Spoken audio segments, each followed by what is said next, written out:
ラジオドラマ「幸せの高取家」。福岡市早良区の2世帯住宅に暮らす高取家。パパとママと娘と息子、そしてじいじばあばの6人家族はごく普通に生きてきて、ごく普通に暮らしていました。平凡な人々と平凡な毎日。それでも高取家の人々はとてもとても幸せなのでした。笠原にご用心その4。よ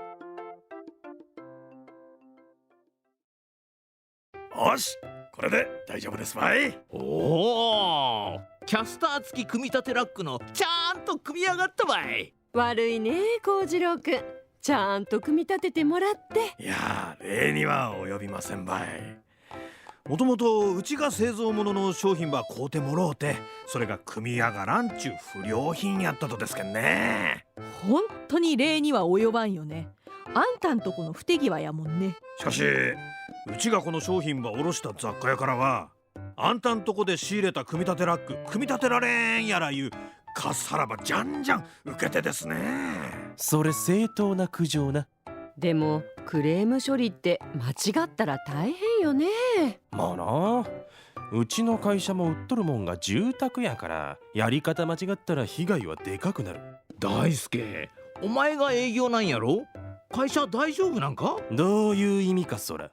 いや、お前が売ったりしとってなんか苦情ばちかっぱ受けたりしとらんのかなと。はあ、そげんクレームが来るようなこと俺はあんまねえから。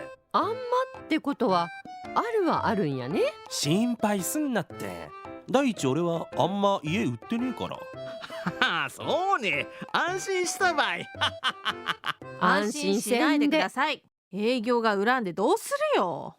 でもカスハラのリスクも膨らんどるし、そげんぐいぐいいけん世の中になっとるからな。なんばぬるかこつば言いよるかね。商売はぐいぐいいかんと。苦情やらあったっちゃ負けたらいかん。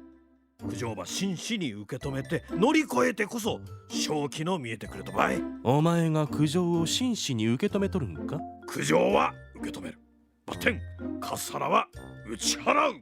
おお、よかこと言うね。でも苦情とカスハラって線引きは難しそうね。これからの商売のヒントとして役立つのが苦情。今の商売の害でしかないのがカスハラですたい。おお、お前さっき自分とこの不良品の苦情言うてきた雑貨屋に対してカスハラやら言うとったぞ。ちなみにカスハラっちゃなんか罪になったりすると。カスハラは罪としては暴行とか脅迫になるんよ。やけん2年以下の懲役とか30万円以下の罰金とかやね。金品要求やら恐喝行為まで行くと10年以下の懲役になる。大輔、よう知っとるやんか。会社でカスハラについての研修あったわ。